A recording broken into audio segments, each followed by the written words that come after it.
Kira ka? Ikaw dong, kira ka? Mana magag... Okay, ipatay mo lang kong asawa.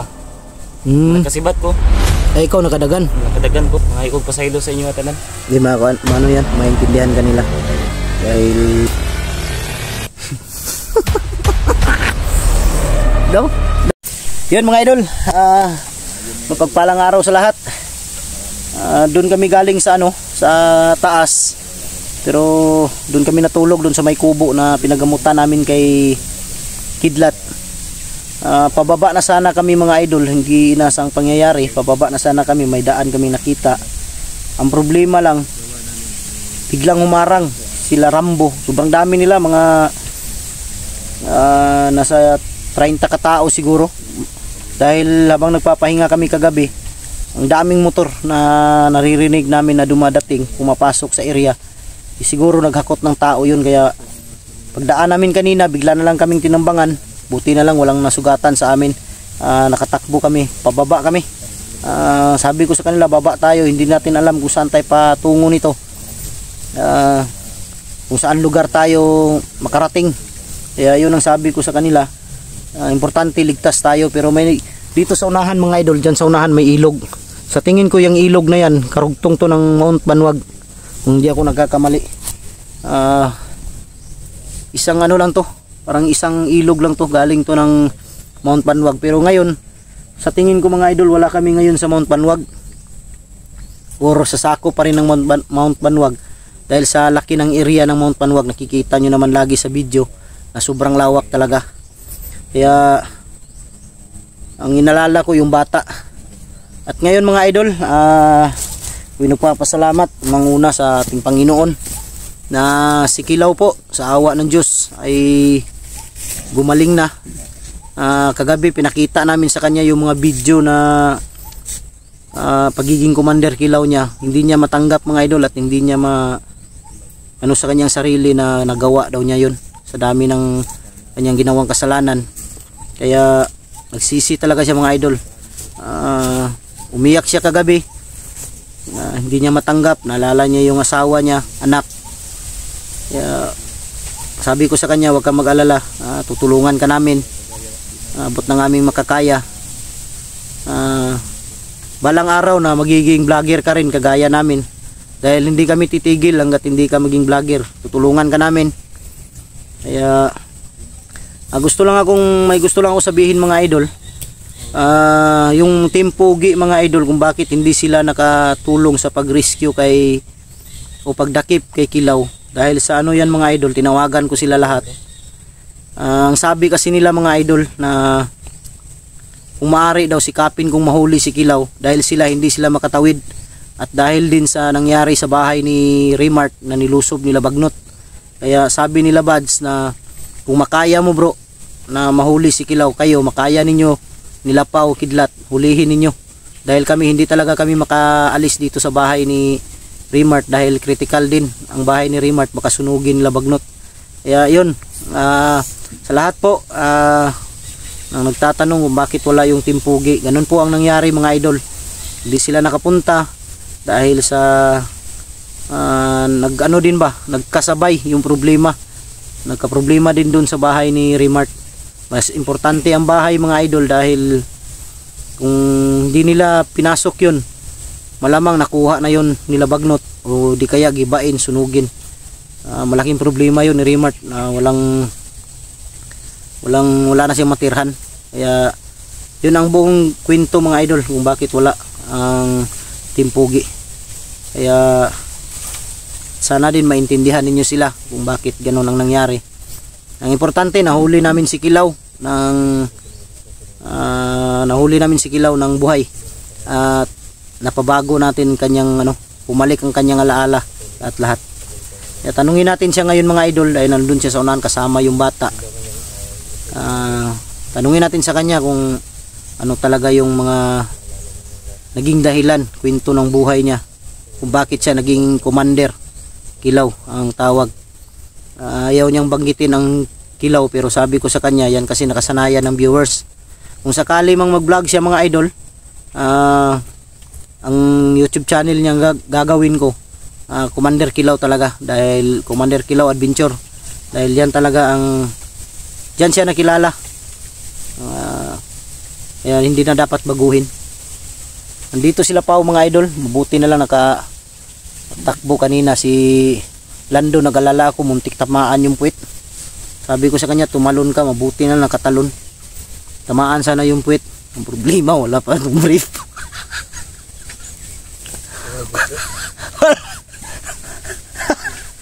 Ang problema nito dahil walang brief, tamaan pa yung puwit, patay. Ayan mga idol, pakita ko sa inyo yung lugar. Yan, ito sigurado talaga ako boundary pa rin to or sako pa rin to ng Mount Banwag. Nasa baba lang kami ba ngayon. Kaya sabi ko sa kanila, sikapin natin makahanap si Kilaw din. Sabi niya kanina, natatandaan daw niya ang lugar na to, nakadaan daw siya dito dati, pero hindi niya alam kung may labasan ba daw dito or wala. Pero may ilog dito sa unahan dyan, oh. Karugtong to ng Mount, hindi ako talaga magkakamali, Mount Banwag to, karugtong. Yan, nandito si Kidlat, si Pau, nandun si Kilaw, nandito si Lando. Yun mga idol, ako'y nagpapasalamat sa inyong lahat at sa inyong walang sawang pagsuporta. Hiling ko lang mga idol na panoorin nyo bawat anggulo ng aming video, ni Kidlat, ni Pau, kung sino yung mauna sa amin. Panoorin nyo mga idol para naman hindi sila maano ba, may manood pa rin sa kanila.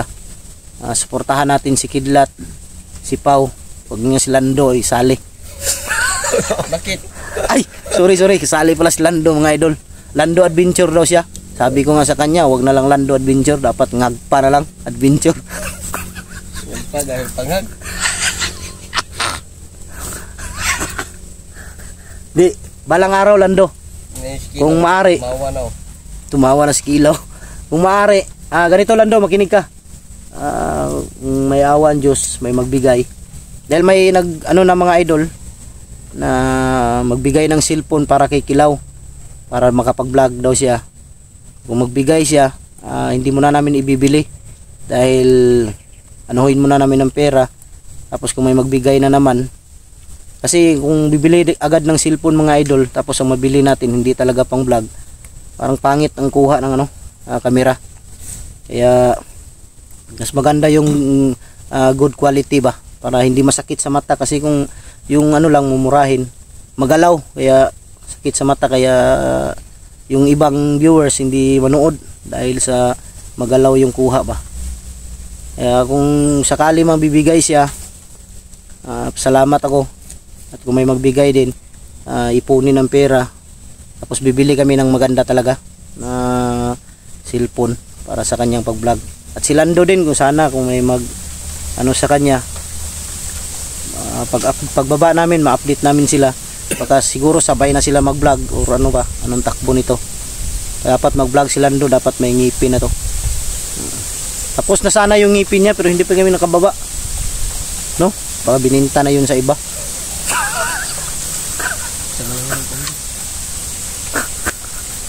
Di ba ganda yung ngipin pinagawa niya mga idol, kasabay kami. Gold yung kulay. Gold yung kulay. Para to si Wamos. Yan. Naro, atong kanon si Juan bro. Gilaw. Hey. Ikawan na rin ba? Sumawan na dalawa ng bata na to. Oh, yung bata, pagbaba na to. Eh, bago kabalo yun ba? Kung nabagyo, igihanan rin pababa. Gilang, manong kamutan mga bata. Ang nindot man yun na kay ningon si Kilaw ganina nga nakaagi siya ning lugar pero wala siya kabalo, ug nabay dalan ri pagawas.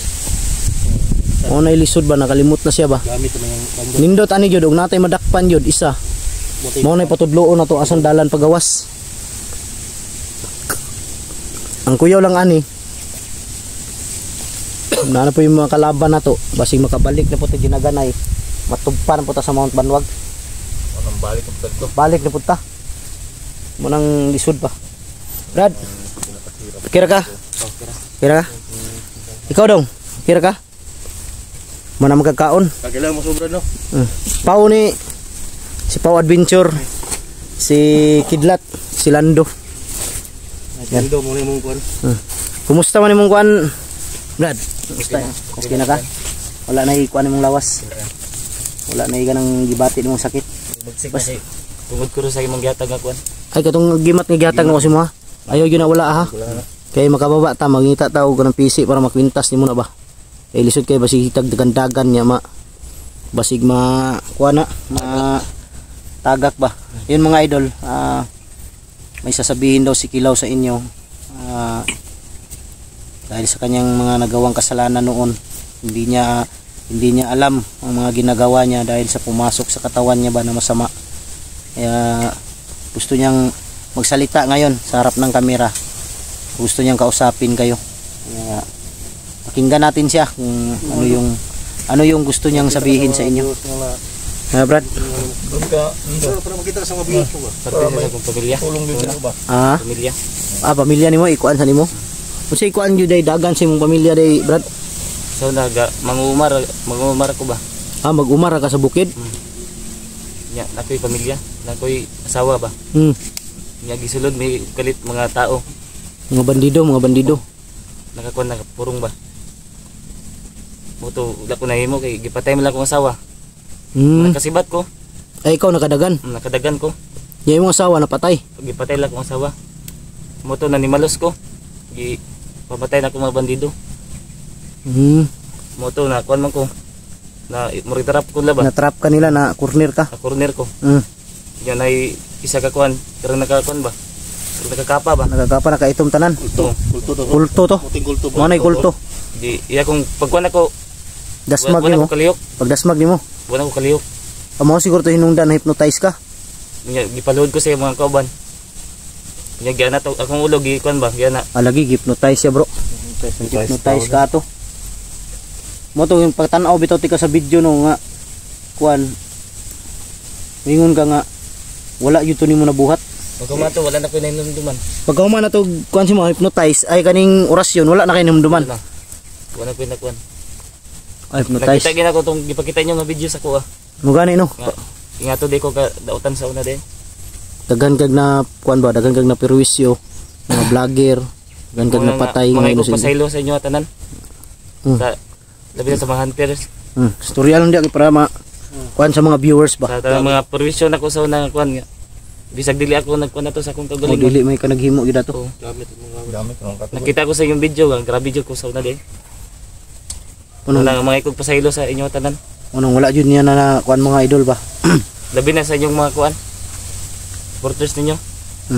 Mga ikog pasaylo sa inyo tanan. Di maano yan, maintindihan kanila. Dahil alam naman ng mga viewers talaga kung anong nangyari sa iyo. Na-hypnotize ka. Kaya mga idol, mihingi si Kilaw ng tawad sa lahat. Dahil sa nagawa niya, dahil nakita niya yung video nung siya pa si Commander Kilaw. Hindi niya matanggap mga idol kung ganun daw siya kasama. Simpleng tao lang daw siya noon sa bundok, isang mag-uuma, pinasok yung bahay niya, pinag-interesan ang buhay ng kanyang asawa. Mabuti na lang daw si Kilaw nakatakbo. Try lang magkabala ka Brad kay mabawi ko sa inyo gaganti ka. Tabangan ta mo. Sige yan mga idol, tutulungan daw niya kami, babawi daw siya. Mabait na tao daw siya mga idol. Mabait na tao to talaga si Kilaw. Ang problema lang ba, inabuso ng mga bandido, pinatay pa yung asawa. Pagkapatay ng kanyang asawa, gumanti siya mga idol. Ang problema lang na corner. Pagka corner pinaluhod, tapos inorasyonan ng kulto yun bro. Kulto yun na gano'n. Sa imong anak Brad, namo gyud nag-commentary ba nga anak daw nimo si Jaguar. Na kay hinumduman? Unsa man na kay anak dako na nga namatay imong asawa o gamay pa? Gamay pa. Sa ato pa wala ni kabalo siya kung anak ba na niya. Si dagan na. Sa ato pa kay gamay pa man. Wala jud siya kabalo nga kung anak manggaling na niya. Basig na naka-istorya ni Jaguar nga iyang papa si Kilaw. Pero wala kabalo si Kilaw nga mao nang bataa kay dako naman. Di naman na mailhan. Sa imong pagkabalo, Brad, imong anak kinsay nag-atiman? Wala na kakinumdum, wala na ni kinumdum kay hypnotize naman siya. Wala na siya sarili. Tama day, wala na ni siya. Gamit naman yung katawan. Gamit naman yung lawas di ay.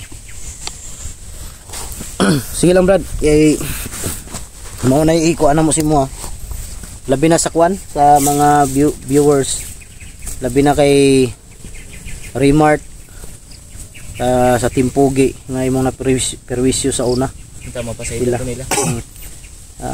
Nagkataon lang ba nga naami sa Banwag niya naabot ka dito kay kaila man day mo ni Rambo. Siyempre naaman mi dito. Kutob sa naa dito nga commander, basta naa dito nga area nya naami. Amo ayun ang kanon. Naato lang pud to nga sila may problema sa bahay ni Remart kaya hindi sila nakapunta para tumulong pag dakip sayo. Kaya dito na lang pamamagitan ng video. Tapos ka namang humingi ng patawad sa kanila, lahat ng viewers. Pero kung may iba talaga na hindi pa matanggap yung paghingi mo ng tawad, wala tayong magawa dyan. Ang maganda lang gawin mo dyan, ipakita mo na lang sa kanila na babawi ka sa ginawa mo. Tutulong ka sa amin. Kasi tutulong din kami sa iyo. Yun na nga sabi ko sa iyo na sa awa ng Panginoon kung makababa tayo agad. Gusto kong ma-update ka tapos makarelax ka. Tapos kung may cellphone ka na, pagbalik natin dito sa bundok, diretso na, vlog ka na. Para may income ka rin. Para may kita ka ba. Sakali. Wala kayo nimduman mga kuan mo kanang asa imong mga igsuon unsa ba? Wala ka kabalo asa sila ron.